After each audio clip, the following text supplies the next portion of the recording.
महानगरपालिकेच्या महापौर पदाची आरक्षण सोडत नुकतीच जाहीर करण्यात आलेली आहे आणि पुणे महानगरपालिकेमध्ये सर्वसाधारण गटातून महिला उमेदवार या आता महापौर असणार आहेत.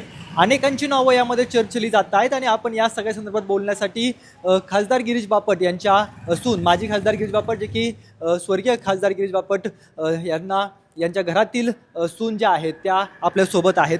नेमकं कशा पद्धतीने पाहताय आरक्षण सोडते महिला राज जे आहे ते पुण्यामध्ये पाहायला मिळणार आहे? मला वाटतं आजच्या आरक्षणाने अनेक सक्षम महिलांसमोर एक संधी आलेली आहे आणि भारतीय जनता पार्टीमध्ये अनेकांनी खूप चांगलं काम उभं केलेलं आहे आणि त्यामुळे आज महिलांसमोर खूप चांगली संधी चालून आली आहे. त्यामुळे मी सगळ्यांचं अभिनंदन करते आणि मला वाटतं की पक्ष योग्य निर्णय घेईलच या संदर्भात. त्यामुळे आम्ही नावं चर्चेला जात आहेत. तुमचं देखील नाव आज सकाळपासून हे सगळे सोडत झाल्यानंतर जाहीर होत आहे की काय अशी शक्यता आहे? कारण का भाजप नेहमीच सरप्रायझिंग चेहरा कोणतरी देत असतो.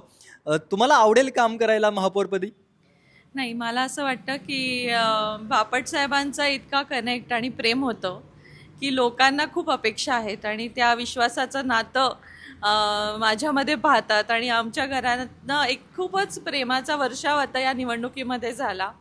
पण मला वाटतं की सर्व आमचा जो पक्ष आहे तो योग्य व्यक्तीला पुढे करतो, योग्य निर्णय योग्य वेळी घेतो. त्यामुळे पक्षश्रेष्ठी जे ठरवतील ते आमच्यासाठी सर्वोत्पर आहे.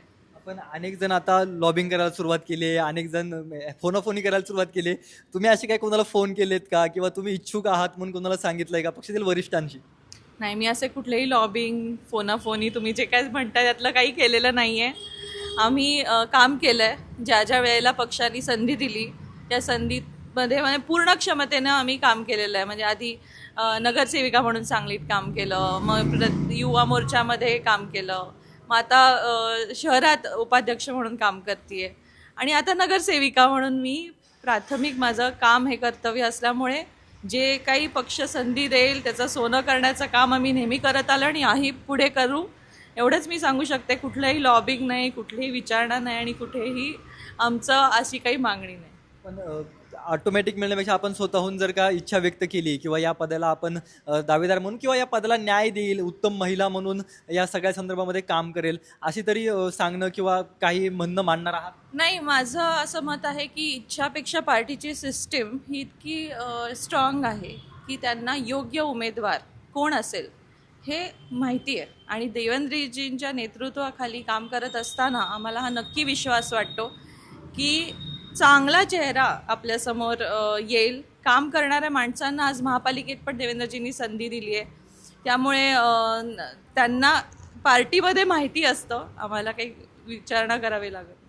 बापट साहेबांचं काम पुणेकरांनी अनेक दिवस पाहिलेलं आहे. भाऊंचं काम अगदी कसब्यामधून तुम्ही ही निवडणूक लढताना सुद्धा तुम्हाला अनुभव आले असतील. पुणेकरांना देखील कसब्यावासियांना देखील छान वाटेल की बापटांच्या घरामध्ये भाजपने महापौर दिलं. मला असं वाटतं की बापट साहेबांचं काम आणि कनेक्ट आणि लोकांबद्दल लोकांची इतकी आत्मीयतेने आपुलकीने लोक स्वागत करत होते. मी या निवडणुकीमध्ये पण पाहिलं आणि इन जनरल पण पाहते. पण ते कुठलाही पद मर्यादित नसून ते एक व्यक्ती म्हणून, कुटुंब म्हणून प्रेम दाखवलं जातं. मग पद माझ्याकडे असो किंवा नसो तेवढंच प्रेम लोक करत आले, याही पुढे करतील आणि आम्ही कामाच्या भरोश्यावर लोकांचा विश्वास जसा बापट साहेबांनी जिंकला तेच विश्वासाचं नातं आम्ही पुढे नेऊ आणि खूप काम यापुढे आम्हाला करायचं आहे. पक्षाने संधी द्यावी? नाही, पक्ष संधी योग्य उमेदवाराला देणारच आहे, योग्य व्यक्तीला. आणि आज तर अनेक सक्षम महिला पार्टीमध्ये आहेत. मी जसं सांगितलं तसं की देवेंद्रजी हे सगळ्यांना जाणतात, असं त्यांना सगळ्यांचं काम माहिती आहे, सगळ्यांचं मेरिट माहिती आहे.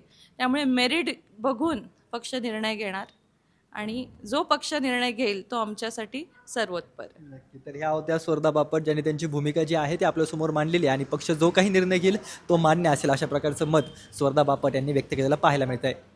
कॅमेरा पर्सन दीप मिश्रासह रोहन कदम, जय महाराष्ट्र न्यूज, पुणे.